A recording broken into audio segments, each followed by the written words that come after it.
Hello everyone, good morning, Radhe Radhe. कैसे हो आप लोग? आई होप अच्छे होंगे और आपकी पढ़ाई भी अच्छी चल रही होगी। तो दोस्तों, आज की इस वीडियो में मैं बताऊंगी अपने लाइब्रेरी जाने के बाद का रूटीन।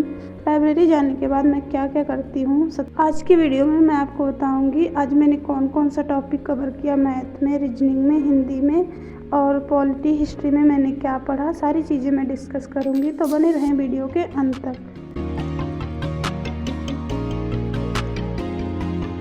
तो दोस्तों, लाइब्रेरी पहुंचने के बाद सबसे पहले मैं अपने डेस्क की साफ़ सफाई कर लेती हूँ। उसके बाद देन मैं बना लेती हूँ अपनी टू डू लिस्ट। आज मुझे क्या पढ़ना है, क्या क्या चैप्टर कंप्लीट करने हैं, सारा मैं नोट कर लेती हूँ। इसका बनाने के फ़ायदे ये होते हैं कि आपके अंदर भटकाव नहीं रहता कि ये मैंने पढ़ लिया तो इसके बाद अब मैं क्या पढूँ।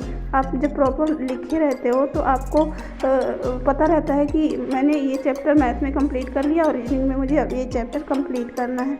तो मैं डेली अपने टारगेट लिख के फिर आगे अपनी पढ़ाई को कंटिन्यू करती हूँ। तो यहाँ पे मेरा फ़ोन आज चार्ज नहीं था। सबसे पहले मैं अपने फ़ोन को चार्ज पे लगाकर मैं मूल विधि का रिवीजन करती हूँ। अध्याय 53 धारा 53 से 75 तक इसमें दिया हुआ है।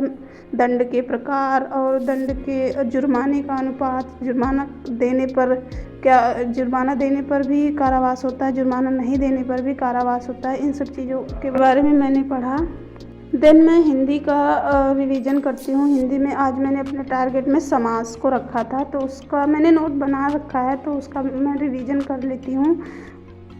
अब तक मेरा फ़ोन थोड़ा बहुत चार्ज हो जाता है, तो जब हिंदी मेरा कवर हो जाता है उसके बाद फिर मैं मैथ को कवर करती हूँ। मैथ में मैंने पढ़ा पार्टनरशिप का फर्स्ट लेक्चर मैंने देखा। इसमें 2-3 लेक्चर थे, तो आज उसको कल कंप्लीट करूँगी। फिर मैंने रीजनिंग पढ़ा। रीजनिंग में मेरा आज सिटिंग अरेंजमेंट का लेक्चर 2, ये भी बहुत अच्छा चैप्टर है। इससे भी क्वेश्चन प्रॉपर आते हैं, सारे एग्जाम्स में आते हैं ऑलमोस्ट। तो दोस्तों, पढ़ते पढ़ते कुछ टाइम ऐसा होता है कि हमें भूख लग जाती है, जब हम लंच कर लेते हैं। मोस्टली लंच करने के बाद मुझे हल्की सी नींद आने लगती है। तो मैं क्या करती हूँ, या तो मैं कुछ खा लेती हूँ या पानी पी लेती हूँ, या फिर बहुत ज़्यादा नींद आ रही है तो डेस्क पे सर रख के 5 मिनट के लिए मैं रेस्ट कर लेती हूँ। देन मैं फिर अपनी पढ़ाई को कंटिन्यू करती हूँ। इससे ज़्यादा बिल्कुल मैं रेस्ट नहीं करती, क्योंकि मेरे पास टाइम बहुत कम होता है, मुझे जल्दी से घर आना रहता है।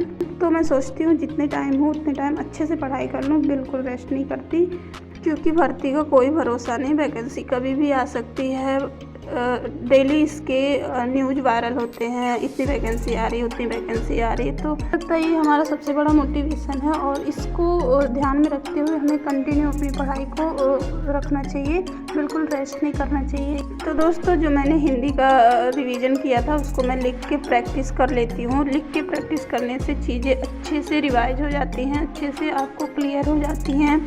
कौन सा टॉपिक आपको क्लियर हो गया है, कौन सा टॉपिक रह गया है, तो यहाँ पे मैं लिख के प्रैक्टिस कर लेती हूँ हर एक टॉपिक का। फिर मैं यहाँ पे पढ़ती हूँ पॉलिटी। आज का मेरा पॉलिटी का टॉपिक था मंत्रिमंडल में जो भी कुछ आता है सारी चीज़ें मैंने कवर की। फिर हिस्ट्री में पढ़ती हूँ और हिस्ट्री में मेरा टॉपिक था महाजनपद। तो दोस्तों, अभी तक बच चुके हैं दोपहर के 2 और मेरे ऑलमोस्ट टॉपिक कवर हो चुके हैं। बस करंट अफेयर का जो टॉपिक मैंने टारगेट किया था वही बस बच चुका है, तो उसको मैं विनायक बैच वाले सीरीज़ से कंप्लीट कर लेती हूँ। 1 फरवरी का करंट आज मैंने पढ़ा, तो उसमें वीडियो मैंने देखा, फिर उसका PDF भी रिवीजन किया। तो दोस्तों, कुछ इस तरह से मेरे सारे टॉपिक कवर हो जाते हैं, मेरे सारे टारगेट कंप्लीट हो जाते हैं और मेरा स्टडी 6 आवर का हो जाता है। मैं लाइब्रेरी 9 बजे पहुंच जाती हूं और 9 बजे पहुंचते ही मैं पढ़ना स्टार्ट कर देती हूं और 3 बजे मैं घर आती हूं। 3 बजे घर के लिए निकल जाती हूं, तो बीच में 6 घंटे मैं टोटल स्टडी करती हूं। तो दोस्तों, आज का रूटीन होता है समाप्त। कोई भी डाउट रह गया हो तो नेक्स्ट वीडियो के लिए कमेंट करेगा।